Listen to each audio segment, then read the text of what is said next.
कुठे गेलं ते बघू, काका कुठे गेलं. मला आता बैठक झाली पालिका आयुक्ताच्या त्या संदर्भात तर वाढीव कर आकारणीला आपली संमती असेल का? डायरेक्टच आहे पालिका भारतीय जनता पक्ष जेव्हा महानगरपालिकेच्या निवडणुकीमध्ये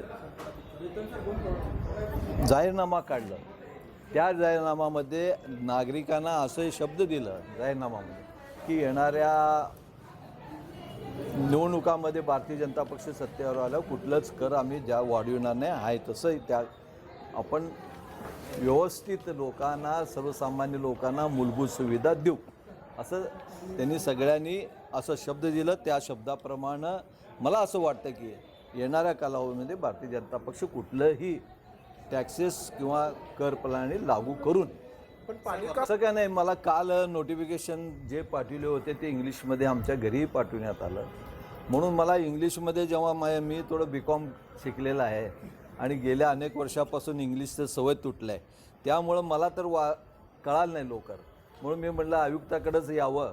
आणि माझ्यापेक्षा कमी शिकलेले अनेक लोक आहेत या महानगरपालिकेत, त्यांची काय परिस्थिती होत असेल मला माहीत नाही. त्यांना कसं समजावून सांगता हे समजून घेण्यासाठी मी इथं महानगरपालिकेत आलेला आहे. पण प्रत्येक तो त्यांचा विषय आहे, तो आमचा नाही. आमच्या विषयी बोला. प्रोटोकॉल वगैरे काय आहे? नाही राहू दे ना, आमच्या विषयी बोला. आणि तुम्ही दोन्ही आमदार येऊन बोलणार असल्यामुळे लगेच एक तासापूर्वी प्रेस कॉन्फरन्स घेऊन हाच मुद्दा मांडणं हे दोन्ही गटाचं राजकारण नाही का? मला नाही, प्रत्येक पार्टीचं प्रत्येक ठिकाणी गडबाजी आहेच की हो, त्यात का नवीन नाही काही. तुम्ही मान्य करताय की पूर्वी माझं बापूचं गट होतच की.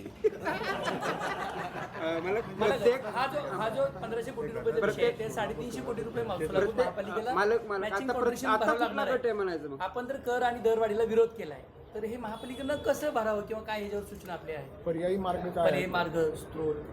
नाही, पर्यायी मार्ग अनेक गोष्टी मी महानगरपालिकेला सांगितले की अनेक गोष्टी महानगरपालिकेने आजपर्यंत खुल्या जागा भाड्याने दिलेल्या जवळपास 605.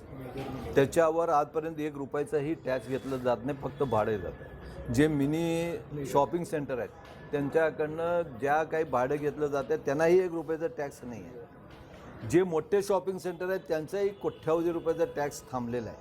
आणि ह्या सगळ्या गोष्टी म्हणजे आज सोलापूर शहरामध्ये ज्यांनी टॅक्स भरतात त्या गुंठेवारीच्या ज्या हजारो टॅक्स म्हणजे जे हे आहेत प्रॉपर्टी म्हणजे जवळपास 30% प्रॉपर्टी आज टॅक्स भरला जात नाही. ह्या ना त्या मार्गानं महानगरपालिकेच्या अधिकाऱ्यांच्या त्यांना कोणतरी सांभाळत असेल, त्यामुळं या 30% फुकटमध्ये गेल्या अनेक वर्षापासून सगळ्या सोयी मूलभूत सुविधा त्यांनी आपलं वापरतात, पण त्यांनी 1 रुपयाचा टॅक्स भरलं जात नाही. 70%, 60-70% जे लोक टॅक्स भरतात त्यांना तर आपण सातत्यानं कर वाढ किंवा कुठलेही टॅक्स लवकर भरलं नाही, दंड आकारणी, हे सगळ्या गोष्टी आपण त्यांच्याकडून वसूल केलं जात आहे.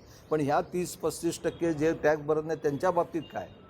त्यासाठी मी तेही आयुक्तांना म्हणलं की ह्या लोकांकडनंही टॅक्स तुम्ही वसूल करा, म्हणजे आपल्याकडे उत्पन्नाचं साधन वाढ. गेल्या अनेक वर्षापासून आपण सांगतो की 30 ते 40% लोक टॅक्स भरत नाही त्यांच्याकडनं चालू करा आणि गुंठेवारी लवकर चालू करा की जेणेकरून आपल्याला गुंठेवारीचं हे केलं म्हणजे आपल्या महानगरपालिकेचं उत्पन्न वाढणार आहे. आणि मला असं वाटतं की हे केल्याशिवाय आपलं सोलापूर महानगरपालिकेचं उत्पन्न वाढणार नाही. ह्या विषयावर तुम्ही सभागृहाला काय नगरसेवकांना